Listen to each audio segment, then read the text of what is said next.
What if the life you're living isn't truly yours, but a script written by others? Can a single moment of awareness redirect years of unconscious routine? Explore 8. Stoic truths that don't just inspire, they awaken the clarity you've been avoiding. Have you ever felt like you're going through life without really living? You wake up, work hard, smile, push forward, but deep down there's an emptiness you can't quite name. You're not lazy. You're not weak. You just don't know where you're headed. And this is the question most people spend their lives avoiding. What is the true purpose of your life? This video doesn't promise ready-made answers. What you're about to hear isn't a mantra or a 5-step formula, but if you're willing to take an honest, clear-eyed, and unflinching look at yourself, you'll uncover something most people never reach, even after a lifetime. Clarity, grounded in Stoicism, a philosophy that has helped people stay grounded through chaos for over 2,000 years. You'll begin to see why confusion and uncertainty always start from within, and why they can only be resolved from within. I'll walk you through a series of simple but sharp reflections, and by the end of this video, if you truly grasp the final lesson, you won't be able to go back to who you were. That's a warning and a promise. Number 1, how to operate yourself. You could spend your whole life searching for the meaning of life. But there's one thing. If you do it just once deeply and honestly, it will change how you live forever. Watch how you operate, not through your words but in how you react when you're rejected, when you're stuck in traffic, or when you pick up your phone 27 times in an hour just because you're feeling off. Those small moments reveal a big truth. Are you in control of your life or just drifting through reflex? The human body is a masterpiece of design, far more intricate than any machine ever built. It can generate dopamine, the joy chemical, oxytocin, the connection hormone, and serotonin, the peace molecule, entirely on its own. No external source required. The problem is, we were never taught how to drive this machine. We learned how to consume to feel okay, but not how to tune our inner systems to truly heal. When you reach for coffee to feel awake, a movie to avoid your emotions, or your phone to feel present, that's not a need. That's a reflex to avoid emptiness. And the scary part is we get used to it. Stoic philosophy teaches that joy and peace don't come from external things. They come from how you run your inner world. And it wasn't just talk. They lived it. Marcus Aurelius, a man with the power of life and death, wrote in Solitude, "Very little is needed to make a happy life. It is all within yourself and your way of thinking." A fulfilling life doesn't require much, just the ability to think right. So here's the question. Are you steering your emotions, or are they steering you? There's a simple way to find out. Next time you feel disappointed, angry, or sad, don't react. Take a deep breath and ask yourself, where is this feeling coming from? You might be surprised to realize your anger isn't about someone else. It's your own exhaustion or unspoken fear. From that moment on, you get to choose differently. Neuroscience calls it the cognitive pause, a tiny gap between stimulus and response. The person who can notice and use that pause is free. That's where you take the wheel back. You're no longer pulled by notifications, deadlines, or moods. You respond deliberately, not automatically. Every morning when you first wake up, before grabbing your phone, try this. Sit still for just 2 minutes. Don't meditate. Don't think. Just sit. Feel your body, your breath, and the fact that you're alive. It sounds small, but it trains you to generate a state instead of falling into one. You start your day awake, not swept away. But here's what most people won't tell you. The more modern life becomes, the more we need to relearn how to live from the inside out. Because if not, we get worn down by things that seem normal, like a message, a rejection. And just like that, every day you let something outside of you decide how you feel. That's more dangerous than it looks. Once you learn how to operate yourself, everything around you feels lighter. Not because the world changes, but because it no longer controls you. That's the quiet power of someone who lives by Stoic principles. They don't need perfect conditions to feel whole. So if joy, peace, and excitement can all be created from within, why do we keep chasing them out there? That question leads us to something even deeper. What is life really about? Number 2, the nature of life. There's a truth everyone knows, but almost no one lives by. Time, our most precious resource, never returns once it slips through our fingers. The moment you're reading this, a few seconds of your life have already slipped away. No one can reclaim lost time, and no one can save time for the future. Yet ironically, we spend most of our worries trying to control time instead of focusing on what we can actually manage: our life energy. Think about your day. Have you ever had an entire free afternoon, yet your mind felt foggy, your body drained, and all you could do was scroll your phone in a daze? Then other times, with just an hour in the middle of chaos, you somehow got twice as much done as others. That's not because you had more time, it's because you were running on a higher level of energy. Many people think finding their purpose requires a grand journey, a breakthrough moment, or some life-changing opportunity. But sometimes it starts with something much simpler: learning how to manage your own energy every single day. Neuroscientist Andrew Huberman once shared that morning, sunlight helps reset your biological clock and boosts your mental energy throughout the day. Just 10 minutes walking in the morning. Sun can increase dopamine levels, the motivation chemical. No pills needed. So the question is, how do you start your day? Do you wake up to a harsh alarm, face buried in your screen, rushing into the chaos, or do you take a few minutes to breathe, to be still, to step into awareness? These small choices compound. They shape the quality of your energy and in turn, shape your life. Here's the paradox. Those who live more deeply often feel time passing more quickly. Not because they're rushing, but because they are fully present in each moment. Like when you're reading a great book, you're so immersed, you don't even notice hours flying by. People who live with heightened awareness are like that. They don't just exist, they live. They leave a mark in the way they speak, listen, and show up. So, how do you raise your energy? First, treat sleep like a sacred ritual for recovery. Exercise doesn't need to be complicated. Just a brisk 15-minute walk can wake up both body and mind. Avoid conversations that drain your soul. And be intentional with what you consume. Your mind is not a trash can. You don't have to listen to everything or read everything. The biggest energy leaks aren't from hard work, but from constant distraction. Here's something most people don't notice. The more you try to control time, the more it slips away. But if you increase your energy and awareness, you'll start doing more in the same amount of time with less stress. This isn't a time management hack, it's a way of living. Have you ever stopped to ask yourself if tomorrow was the end? What are you doing today that truly matters? If the answer makes you uneasy, maybe you already know what needs to change. Now, pause this video for 10 seconds. Close your eyes, take a deep breath. Ask yourself, where is my energy right now and what's draining it? Time can't be rewound, but energy can be renewed. Life isn't about how many years you live.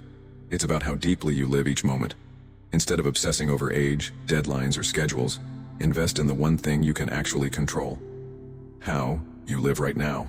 If something in this message stirred something in you, share this video with someone who needs it. And if you want to keep walking the path of living deeply, clearly, and consciously, don't forget to subscribe. We'll meet again at the next important stop on this journey. Number 3, understanding aspiration. Have you ever found yourself late at night after a long day asking, what am I really living for? Maybe you've just achieved something that should feel monumental, a new title, a dream vacation, a surprise bonus. But strangely, the happiness fades fast and the emptiness returns like an unwelcome shadow. It's not because you did anything wrong. It's because you haven't yet understood what you truly long for.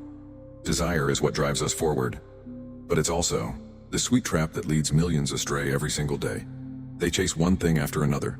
Degrees, careers, fame, money, as if on the other side of each summit lies some brilliant paradise. But when they get there, all they see is another peak, higher and more shrouded. And so they climb again and again, never stopping. What they think is purpose is often just a sophisticated defense mechanism, an endless pursuit to avoid the void within. The brain's dopamine system doesn't distinguish between real rewards and imagined ones. Neuroscience shows that dopamine spikes not when we reach a goal, but when we anticipate it. In other words, the high doesn't come from arriving. It comes from the illusion we create while striving. And when we arrive and the thrill fades, we paint a new illusion and chase that. A loop that feels like progress but is really escape. You've probably seen this image before. A young person in a cafe, laptop open, AirPods in, eyes locked on investment graphs or the next business idea. But ask them what truly makes you happy. And there's silence, because they've never stopped long enough to ask. The Stoics call this chasing externals, the constant pursuit of things outside the self, forgetting that the mind needs direction, not just destinations. Marcus Aurelius once wrote, "A man's worth is no greater than his ambitions, but ambition shouldn't define you. It should be something you understand deeply and choose intentionally. Otherwise, ambition leads you like a kite in the wind. Flying, yes, but not free." So, how do you break free from the illusion? Start with one simple but difficult act. Stop. Don't run to the next goal. Don't set a new target. Just sit. No music. No phone. And ask yourself honestly, why do I want this? Not what's next, but how do I want to live? Write down the first answer. Then ask, if I had all those things, would I really be happy? Keep questioning until you uncover something you can't run from. One useful method is negation journaling. Write down the things you think you want, then challenge each one with, If I didn't have this, could my life still be meaningful? Do this often enough, and you'll start to see what's truly rooted in your core and what's just an illusion used to plug a gap. The real question isn't, am I successful? It's, am I living in alignment with who I am? Only then does ambition become a compass, not a chain. Only then do you stop living like a goal-chasing machine and start living like someone who knows their way. Here's a truth few want to admit. The more you chase happiness, the further you drift from it. Because happiness doesn't come from adding more, it comes from understanding better. Understanding your desire is the first step toward understanding yourself. But there's something even deeper. What if we've been living wrong from the very start? What if the entire concept of life we've subscribed to is just a dream built on society's, family's, and media's expectations? Are you truly living or just playing the part of someone who's supposed to be living? If you're ready to look that question in the eye, what comes next will change everything. There's no going back. Number 4. The illusion of living. There are moments when we pause in the middle of a busy day, not because something unusual happens, but because a sudden wave of emptiness hits. Everything may seem fine. Work, relationships, reputation, and yet deep inside, something feels like it's slowly dying, that something is real life. Not the fast-paced hustle out there, but the state of being present, of truly feeling and connecting with ourselves. It's what we've abandoned while chasing definitions of success handed to us by others. In school, we're taught to excel so we won't suffer later. On social media, we're swept into a race of showcasing achievements, lifestyles, personal wins. Out in the world, we're told to be well-behaved, to do what's proper. Little by little, society packages the dream of living into a product where happiness is branded by wealth, status, and appearances. But have you ever stopped to ask yourself, what am I really living for? It's ironic. So many people are so busy they need alcohol to unwind, sleeping pills to rest, and stimulants just to feel alive. A modern paradox, but not a new one. The more we try to live up to society's expectations, the further we drift from ourselves. And when the mind grows weary, we lose our ability to feel that raw, essential sense of being alive. Constant exposure to high stimulation from social media, caffeine, gaming, or endless entertainment numbs our sensitivity. It's like eating too much sugar. After a while, you can't taste the natural sweetness of fruit.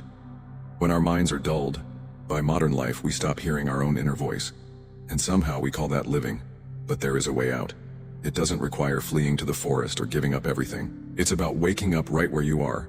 It's about pausing right now and asking yourself, does what I do every day truly make me feel alive? Or am I just playing out a script someone else wrote?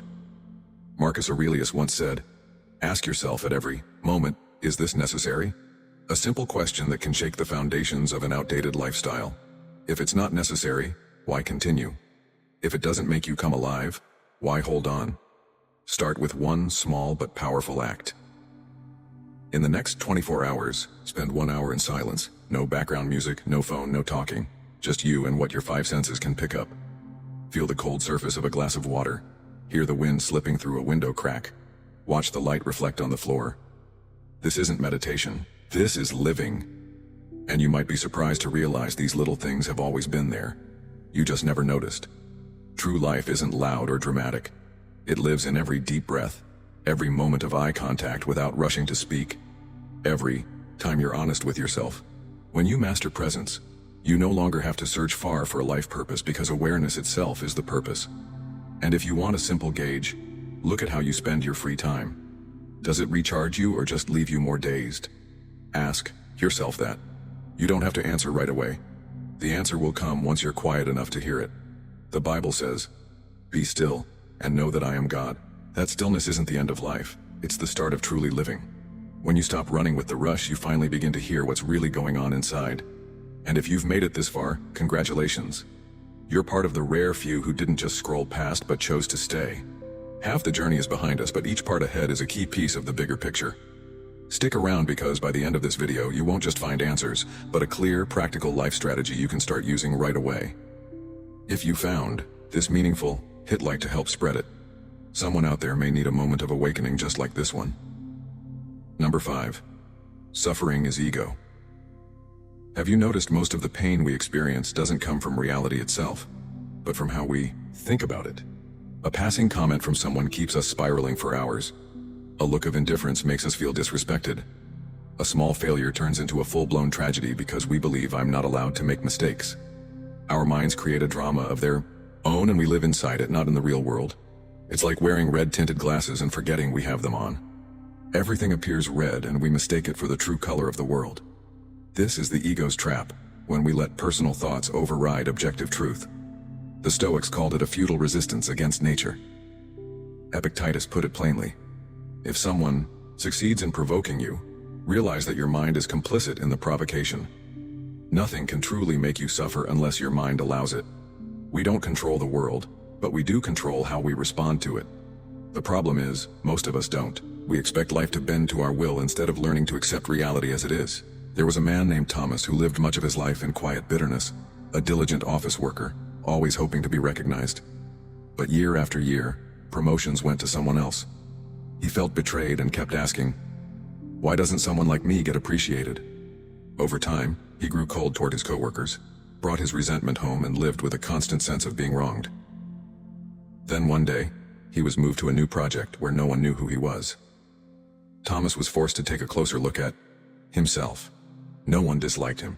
No one owed him anything. He had simply put too much faith in a self-image he'd created. Slowly, he realized reality doesn't revolve around what I think I deserve, but reflects what I do and how I respond. That was the start of change. The hard truth is most people never get that moment of clarity. They go on living inside their own script, playing the role of the victim, the overlooked, the defeated, all while reality itself never gave them any such label. Sometimes the only thing standing between you and peace is the decision to stop judging reality and just see it for what it is. So how do we actually live in reality instead of just in our heads? Here's one simple, powerful practice. When emotions swell up, ask yourself, is this truly happening, or am I reacting to a thought? When someone says something that angers you, pause for a few seconds. Don't respond right away. Tell yourself, I don't have to believe this first wave of emotion. That small pause is all it takes to break free from the automatic reaction and become the observer instead of the victim. Try sitting alone for a few minutes each day. Watch your thoughts come and go without judging them. When your mind says, I'm worthless, you don't need to answer. Just recognize that's a thought. Like clouds drifting across the sky, they pass through. But they aren't you. You are not your thoughts. Ask yourself this. If you stopped clinging to your self-image, would you still suffer? If you no longer needed to prove anything, to be right, to be loved, to be praised, what could still hurt you? What we call suffering often doesn't come from events themselves, but from the personal meaning we attach to them. It's not truth that gets wounded. It's the ego. But if you dare to step back and look at things as they are without the emotional filters, you'll see most of it isn't as serious as it seemed. And in that moment, you touch the essence of what it means to live, to be in harmony with reality, without judgment, without demands. Just present as a part of nature. All suffering dissolves the moment we stop fighting what was never ours to control. Number 6. Death teaches best. Every morning when you wake up, you might check your phone, scroll through social media, sip a cup of coffee. But there's one thing most people don't do. Remind themselves they're getting closer to death. That might sound heavy, but it's actually one of the most powerful ways to live with purpose. In Stoic philosophy, death isn't the enemy. It's a strict teacher who never tolerates procrastination or shallow living. Seneca once said, "You act like mortals in all that you fear and like immortals in all that you desire." We fear death as if we're only human, yet live as if we'll never die. That irony still hits hard today. How often have you postponed something important to do something pointless just because you thought, I'll get to it tomorrow? How many times have you declined a call from your mom just to watch a few more short videos? Let me tell you a story. Not because it's a great story, but because it's true and we tend to avoid the truth. Michael was a 43-year-old man living in London, working in finance, always busy, catch up with friends, maybe on the weekend. Rewrite that book draft he'd been sitting on for years. When things slow down, call his parents. He'd do it next time he visited. Then one day, his mother died suddenly of a stroke. He never got to say goodbye. The shock woke him up. He took a month off, not to travel but to live. He started writing again, reconnected with old friends, and called his father every week. A year later, he said it was the most painful blow life ever dealt him, but also the clearest gift. Not because his mother died, but because from that moment on, he stopped living like he'd lived forever. The moment you truly face death, not in fear but in acceptance, is the moment you find a strange kind of freedom. The fear of other people's opinions fades. Petty concerns seem ridiculous. What's left is one question. What do I really want to do with the time I have left? You don't need an ancient manuscript or a complex doctrine to answer that question, just brutal honesty and the willingness to pause. Just pause right after this video and write down 3 things you'd do if you knew you only had 1 year left. Not to panic, but to reprioritize. If one of them is spend more time with family, then you already know what not to do tonight. Start another show. Imagine each day is a page in a book you only get to write once. You wouldn't scribble nonsense on it. If you've listened this far, maybe you're wondering, how do I live without being haunted by death? But that's the wrong question. Don't run from death. Use it like a flashlight to see what truly matters. Living as if you'll die isn't about rushing through life. It's about living it right. You'll still go to work, wash dishes, worry about things, but you'll begin to ask, would this matter if today were my last day? And if the answer is no, then something needs to change. Even a small shift, like giving someone 10 undistracted minutes of your time, can be a good start. Death isn't here to scare you. It's here to wake you up. And once you're awake, you'll stop chasing everything because you'll finally know what's enough. But something strange happens once you accept death. You start to ask yourself, if I truly had it all, time, money, freedom, what would I still want? That's a dangerous question because it will shake up everything you thought was important. Are you ready for the answer? Number 7. If you had everything, then what? Have you ever opened your closet, stared at all the clothes, and still thought, I have nothing to wear, or celebrated a big win with your friends, only to wake up the next morning feeling exactly the same? No happier, no more fulfilled, just another box checked off. That question, if I had everything, what else would I want? Sounds philosophical, distant, but really it shows up in the most ordinary moments. When you're full but not satisfied, when you're praised but still feel empty. When you've arrived but have no clue where to go next. The problem isn't the goals. Goals are great, but if you expect them to magically erase all your unease, you're using painkillers on a wound that's still bleeding. Stoicism doesn't tell you to stop dreaming. It just warns, don't be fooled by your own dreams. Goals are tools, not truths. Like a hammer, it's useful when you're building something. But if you don't know what you're building, what good is the hammer? I remember once seeing an elderly security guard reading a book during his lunch break, sitting under a tree at the corner of an apartment complex. When I asked what he was reading, he said, "Stories of the poor, just to feel at peace." Not profound, not poetic. But it was the first time I saw someone unhurried, not chasing anything, not needing more. Maybe he didn't have much, but he clearly had something many of us lack, a sense of enough. Then there's Paul, a man from New Jersey. His story is another take on this idea. Paul worked in advertising, made good money, and traveled constantly. But during a trip to Thailand, he met an old man living in a small hut, sipping tea and laughing, all morning just because the rain was beautiful. Paul couldn't help but laugh too. Damn, that guy's living more than I am. Back in the States, Paul didn't quit his job or run off to a monastery. He just started cutting things out. Less unnecessary work, less mindless consumption, less pressure on himself. And the less he carried, the lighter he felt. In that lightness, he finally heard himself. We don't need to overhaul our lives. Just pause for a moment each day and ask, what am I chasing today? And is it really worth it? One simple practice is to write down 3 things you tried to achieve that day. Then ask, why did I do that? Not to judge yourself, but to see yourself more clearly. The more honest you are, the more surprised you'll be. Epictetus once said, freedom is the only worthy goal in life. It is won by disregarding things that lie beyond our control. Freedom doesn't come from having it all. It comes from knowing what you no longer need. There's a verse in Matthew that asks, for what is a man profited if he shall gain the whole world and lose his own soul? An old question, but one that still silences us today. So, I'm not asking what your goals are. I'm asking, if you woke up tomorrow and had it all, would you still want more? And if so, why? If not, then what are you really living for today? I don't have the answer, but I believe this. Only when you're brave enough to sit with that question, does life start to feel real. If you've ever felt something's missing, even when I have enough, share it below. You might be the mirror someone else needs to find their way back to themselves. Number 8, ignorance is the true evil. Sometimes what leads us astray isn't the darkness, it's the fake light. The light of vague ideas, of inherited beliefs never questioned, and most of all, ignorance dressed up as wisdom. Few people are truly evil, but many have no idea what they're doing with their lives. They don't live, they react, they don't choose, they're swept along. The real danger isn't obvious wrongdoing, but the quiet drift into error by those who don't even know they're lost, because they don't know that they don't know. When someone loses sight of who they are, what they're doing, and why they're doing it, they're no longer in control. They're like a blindfolded driver flooring the gas pedal without knowing where they're headed. Ignorance isn't about lacking information. We live in an age where everything is one click away. What's missing is clarity. The clarity to understand ourselves, others, and the world without being clouded by emotion, bias, or knee-jerk judgment. That's the core of Stoicism. To live rationally is to live with clear vision. If you find yourself constantly busy but still feeling empty, maybe it's not time you lack, but the right kind of understanding. Pause not to rest but to reflect. Are you doing what you do because you truly chose it, or because you were programmed to think you should? What you believe about success, happiness, fame, is it really yours or something fed to you? Epictetus said, "It is impossible for a man to learn what he thinks he already knows." What if the thing you're most sure of is the very thing holding you back? This question isn't meant to make you doubt everything. It's meant to help you open your eyes. You can't drive safely at night if your windshield is covered in dirt. Same goes for the mind. Here's one simple but powerful thing you can start today. Each night before bed, write down 3 things you did and ask yourself, why did I do that? If your answer is because it's a habit, someone told me to, or I'm not sure, then congratulations.